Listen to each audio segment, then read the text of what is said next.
Mga awit, ikatatlong kabanata. O Yahweh, napakarami pong kaaway na sa akin ay kumakalaban. Ang lagi nilang pinag-uusapan, ako raw, o Diyos, ay di mo tutulungan. Ngunit ikaw, Yahweh, ang aking sanggalang.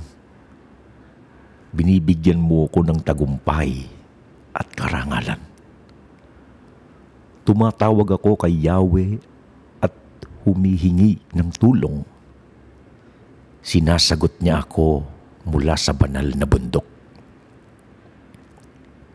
Ako'y nakakatulog at nagigising. Buong gabi si Yahweh ang tumitingin. Sa maraming kalabay di ako matatakot. Magsipag-abang man sila sa aking palibot. Yahweh, na aking Diyos, iligtas mo ako. Parusang lahat, mga kaaway ko. Kapangyarihan nila'y iyong igupo. Si Yahweh ang nagbibigay ng tagumpay. Pagpalain mo nawa ang iyong bayan.